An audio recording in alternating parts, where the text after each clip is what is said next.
you're annoyed with Tinder, you're annoyed with the apps, you hate it. Dating is hard. Are dating apps in their flop era? It depends who you ask. Today, almost 80% of Gen Z users report swiping fatigue. Tinder, the largest dating app in the world, has seen a steady decline in monthly users since 2022. We're an app, and I'm basically saying, put down your phone. Tinder built its empire on digital connection, but now it's pushing users to take those same connections offline and IRL. Chemistry and connection has to come from that person. And if that means you leave the app, you're gonna leave the app. That creates an unusual tension. How do you drive growth if the ultimate goal is to get people off the platform? If you could wave a magic wand to cut Tinder's usage in half because millions of people are finding the loves of their lives, would you do it? At Cannes Lions, I asked CMO Melissa Hobley how Tinder is rewriting its playbook. I'm Ruth Umoh, and this is Fortune Next to Lead. What if you could have your own personal sous chef? That's exactly what every Williams-Sonoma customer has, thanks to Salesforce. With Agentforce, every meal's perfected, every table set, every holiday's handled. Recipes, techniques, tools, every answer at your fingertips. This is how Williams-Sonoma found the ultimate recipe for customer success. Melissa Hobley, CMO of Tinder. Tinder helped define an entire category and change the way people date. Today, the company is navigating a major shift as AI reshapes digital experience. Gen Z redefines relationships. And certainly what you've talked about is the importance of trust on your platform. Yeah. So you've led several brands through major shifts in tech and culture, consumer expectations. What's the leadership lesson that has become all the more important with each transformation? Such a good question. It is get as close to your consumer as you can and then live in that world. I have a little rule with my teams when we travel abroad. You must go to a coffee shop or a bar or a restaurant, sit at the bar and talk to people that look like they might be dating or on a date, not married couples, but talk to single people while you're out there to get a sense of what is happening in that world. The best part of my job as the global CMO at Tinder is to know what's making it easy or hard for you to find your person, to have a crush, to explore your sexuality in whatever city you are in. And that could be Paris, Tokyo, Rio, Muncie, Indiana, where I'm from, wherever that is. And staying close to those insights and what that experience is as that consumer has helped me drive real transformation in all the jobs that I've been. We're here in Cannes. Have you done exactly that? What are they telling you here? So I just ran back to my hotel, and these two beautiful women are in my lobby, and they look stunning. They're mid-20s. I'm running up to my room, but I stop and I say, how are we doing? You could be creatives, you could be influencers, creators, or you could be strategists. And I said, how's the experience? Are we single? How's dating? I said, I work at one of the apps, but I don't want to tell you which one. What are we using? How are we thinking about it? And in 3 minutes, I got a little bit of a read on how dating is. They're women of color, they live in London, they both like to find someone. And then when I told them soccer players in the World Cup are on Tinder, then I had them. That was a real marketing sell. That was a sell. Listen, every person that downloads Tinder, I want you to think of Tinder in a new way. I want you to think of dating in a new way. You were previously global CMO of OkCupid. That was a platform built around compatibility, personality, detailed long-form self-expression. Tinder became iconic through simplicity, through immediacy, and that swiping function. How did those different starting points shape your current marketing approach? They seem quite disparate, certainly similar, but still disparate. But so many differences. I mean, you nailed it. So many differences. OkCupid was started by two Harvard math majors who were we're nerds who want to meet someone kind and interesting, and dating's really hard for us. We're not the guy at the bar the girls are going to talk to. The onboarding, the UX UI, that rich experience was driven by I want to extrapolate more insights from what is Ruth like? What is she into? Does she love to travel? Is she a homebody? Is she passionate about sustainability or allyship for the queer community? And use that to help you find your person. At Tinder, it's very different. Tinder's almost anti-filter. The insight at Tinder, which I didn't appreciate until I came here. When you say anti-filter, what do you mean by that? We want you to set up your profile at Tinder in a couple minutes and then go. Start connecting, start flirting, start meeting people. There's a couple of reasons why we're really bad at choosing who we might want to be with. When you ask your single friends, hey, what are you looking for? Single friends will say, I want this, I want at least a graduate degree, I want this neighborhood. They see their grandmother every Sunday, they're kind, they rescue puppies, they speak 4 languages, they make this much money, they're 6'4", finance, etc. And actually, when you talk to happy couples and you say, are you with someone you thought you would be with? The answer 99% of the time is no. And so when you remove the ability to say, I want this, I want this, I want this, I want this, you open up a lot more possibilities. And that is because I don't allow you to filter on race or ethnicity or other features. You mentioned the fact that humans often don't truly know what they want. Tinder is leveraging artificial intelligence to help define compatibility, help people find their true person. Yeah. Do you see a very near future wherein an AI assistant becomes a better matchmaker than your best friend? I think it's really interesting. First of all, don't sleep on the best friend. The best friends really know you. The challenge is that best friends might not be around enough single folks, but they'll know. They'll say, Ruth, you are moving so fast. You actually are going to be great with a guy that slows down a little bit. And that's the kind of person you can see. The richness of AI is going to be to help surface those things. So here's an insight of the dating apps. We do a really bad job talking about ourselves. I mean, I have friends that are journalists like you, and they really struggle describing themselves and what they're into. And when you are trying to come up with something to say to someone you might be interested in, it's hard. And if you just have something in your profile like looking for my partner in crime, straight men don't know how to react to that. Right? People just don't know how to react. And so we let AI help you choose your photos because we know it works. And by the way, it's not the shirtless Vegas photo, guys or girls. It's, I see you doing hobbies. And for women, we're like, I don't like how he looked in that photo. You're running a marathon. That's a really interesting photo to put on there that's gonna spark conversation. And so that's where the power of AI is. Your best friends are gonna know you best. AI is gonna make it really easy to surface that great stuff about you on your profile so it's easier to find somebody. One thing I've certainly found is in using AI, it often converges everyone around an average. Everyone's just a few standard deviations away.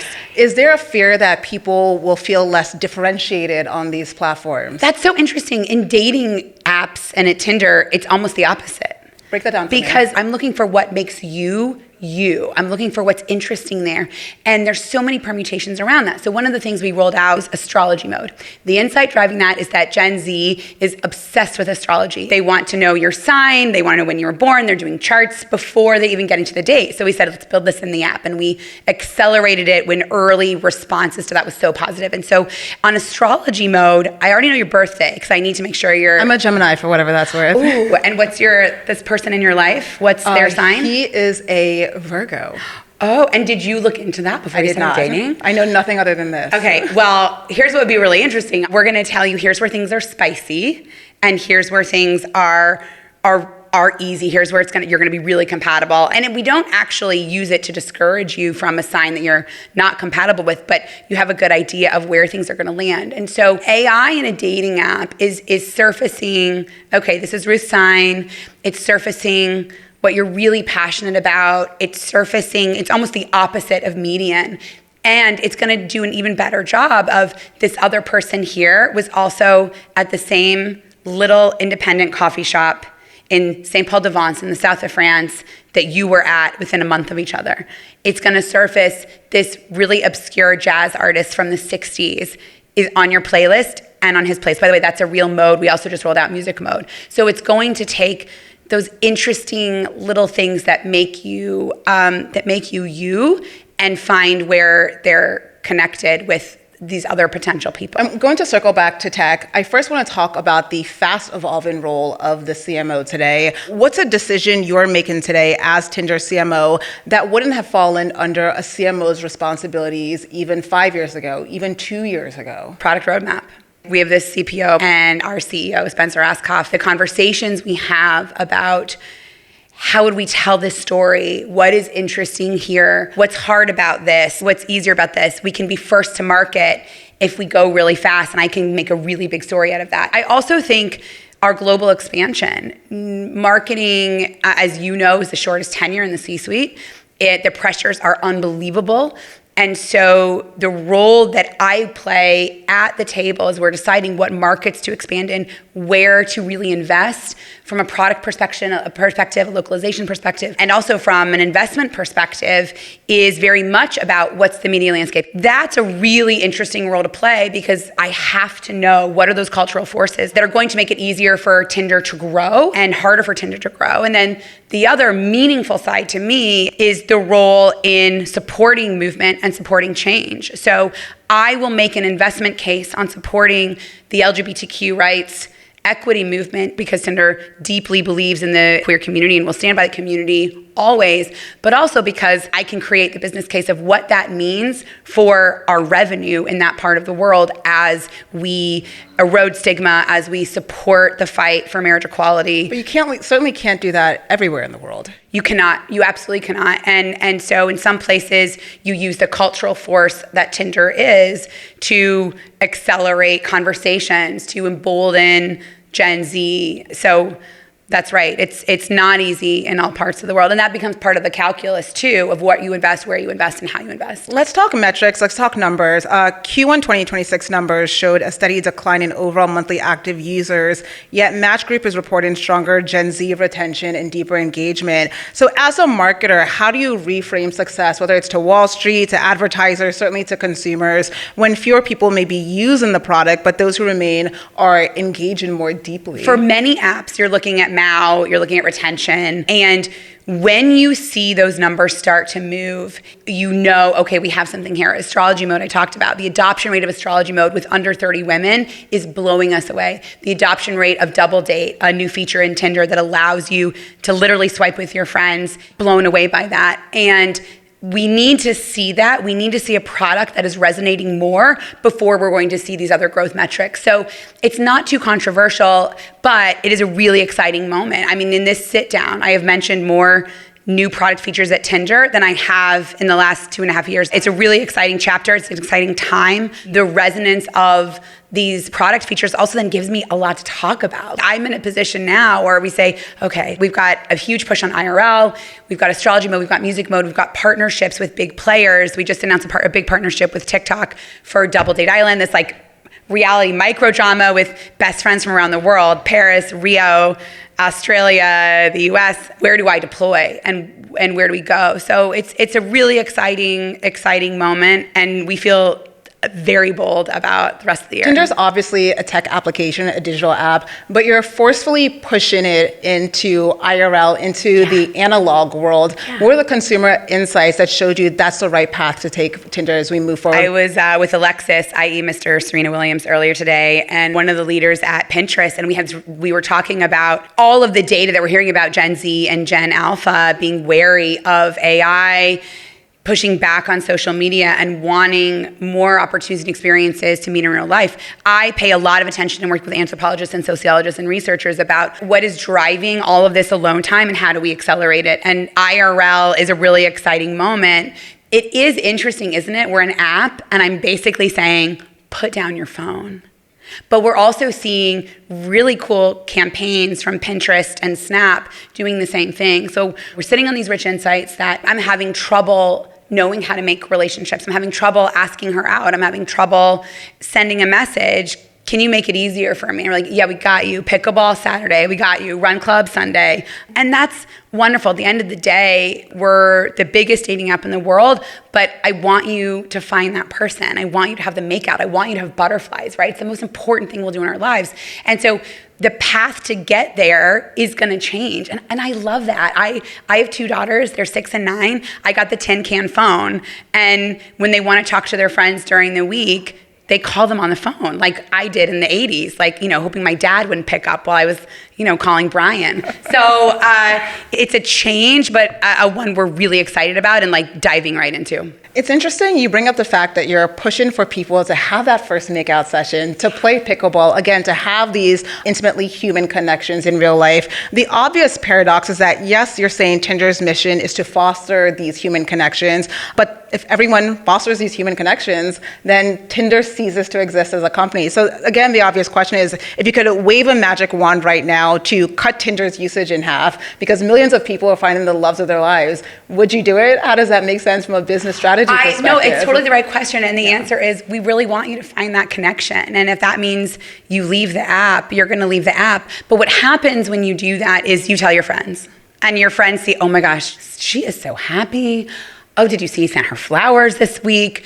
And then they say, oh, I want to find that person too. And dating is still a little bit hard. It takes a minute to find that person. And our model may evolve, but you're going to use Tinder to know who's going to go to the run club, and that's something we have that exists today in some of our IRL markets. You can see who's going. That's where you're going to say, oh, I didn't have it in me to ask for his number at the run club. By the way, I would never do that.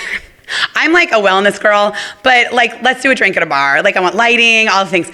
But Gen Z today is a different breed. So you don't have it in you to ask for the number, but you're going to go back into Tinder to find the number. And so you think about how you're building out that experience and why you need Tinder for that. If I can make it easier to talk to people without saying, can I get your number? Can I get your Instagram or your Snap or however you want to exchange it, you can do it through the app. And by the way, that's also a trust and safety feature. I know who's there. You can block, you can report, right? There's a digital trail of that. And as we think about how to keep our daters safer everywhere in the world, that will also be a reason why you'd come into Tinder instead of doing it without Tinder. I often hear people complain about dating apps. People say they hate dating apps, but hundreds of millions of them are on dating apps. They leave, then they come back, and then they leave, and they come back again. Yeah. What are they actually frustrated with? But you know what's also true?